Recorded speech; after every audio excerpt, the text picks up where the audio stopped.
Bonjour à tous, aujourd'hui exercice sur les racines énièmes avec la résolution de l'équation z8 plus z4 plus 1 égale 0 en passant par z12 égale 1. Alors on va résoudre tout d'abord z puissance 12 égale 1, donc là on est vraiment sur une équation classique qui va nous mener bien sûr à U12, l'ensemble des 12 racines douzièmes de l'unité. Alors ça c'est du cours directement. U12 c'est donc l'ensemble des E, I, 2k pi sur 12. Alors 2k pi sur 12, ben bien sûr, ça fait k pi sur 6. Donc k pi sur 6, et avec le nombre k, qui appartient à l'intervalle d'entier, donc 0, 11. D'accord, alors on vous les demande sous forme trigo et sous forme algébrique. Donc ici, j'autorise le signe plus ou moins, parce que là on est sur du pi sur 6, alors il y a 12 positions. Vous aurez en premier, donc on va faire les premières, on aura la position ici, donc qui correspond à x égale 0. Vous aurez donc pi sur 6, donc la moitié du rayon vertical. Ensuite, 2 pi sur 6, ben vous aurez la moitié du rayon horizontal, ça sera pi sur 3, on a 0.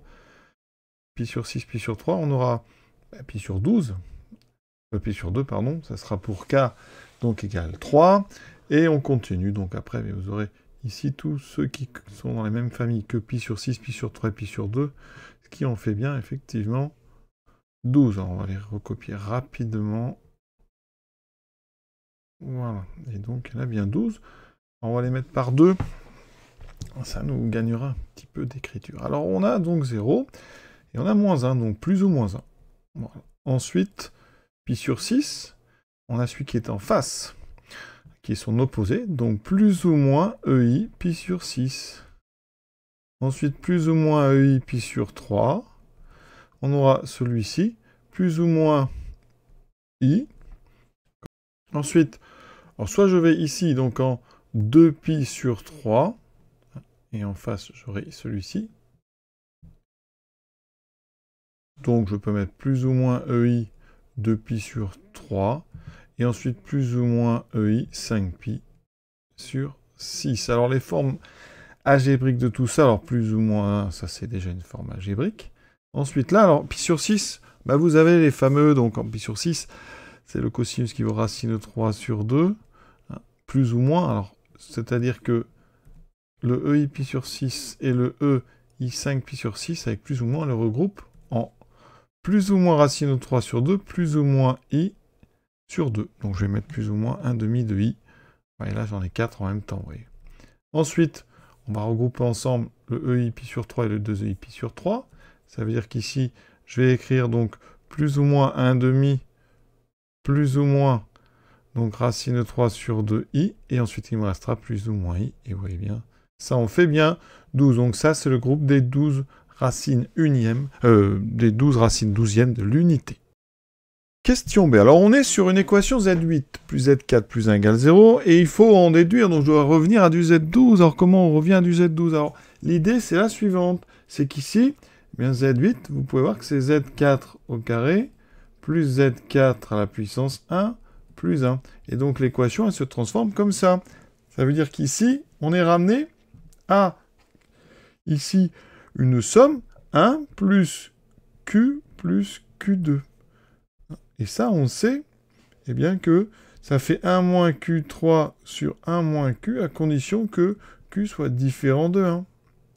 Donc ici, eh je vais... Qu'est-ce qu'on va faire? On va remarquer ici ça à droite, à gauche plutôt, c'est 1 plus Q2. Mais avec un Q qui est égal à Z4. Donc première chose, je peux utiliser ça à condition de montrer que Z4 est bien différent de 1. Alors, ici, supposons Z4 égale 1. Alors, ça voudrait dire que Z8 est aussi égal à 1, puisque Z8 c'est le carré de Z4. Et donc, on aurait Z8 plus Z4 plus 1, qui serait égal à 3, qui serait donc différent de 0. Donc, ça veut dire qu'on a bien Z4 qui est différent de 1. Ça veut dire qu'ici, je peux transformer ça en... Donc, Z... Alors, je vais commencer par le 1, pardon. 1 moins, donc Z4 puissance 3 sur 1 moins Z4 égale à 0. Et Z4 puissance 3, ben, ça fait Z12. Et donc, comme Z4 est différent de 1, eh bien, ici, en se rappelant, bien sûr, Ça, bien, cette équation, elle équivaut à donc z puissance 12, 1 moins z12 égale 0, donc z12 est égal à 1, et en même temps, on se rappelle bien que z4 doit être différent de 1.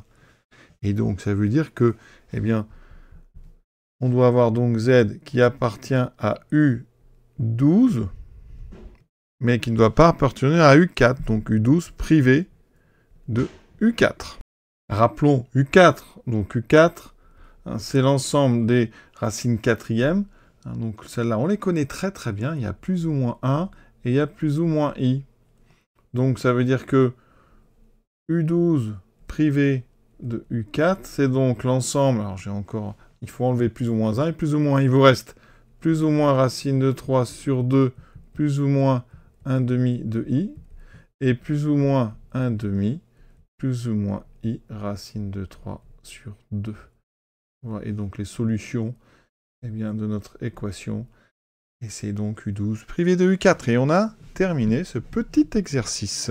Et on imagine qu'on peut même généraliser ça. Donc si on prend un entier, donc pour tout n, un entier naturel non nul, et bien si on a l'équation z puissance 2n plus z puissance n plus 1 égale 0, elle équivaut à ce quotient 1 moins z puissance 3n sur 1 moins zn égale 0. Et donc les solutions, c'est les éléments de U3n privés des éléments de UN. Ici, on avait utilisé n égale 4. Voilà, petit exercice que j'ai trouvé très sympa et relativement accessible. Voilà, à très bientôt.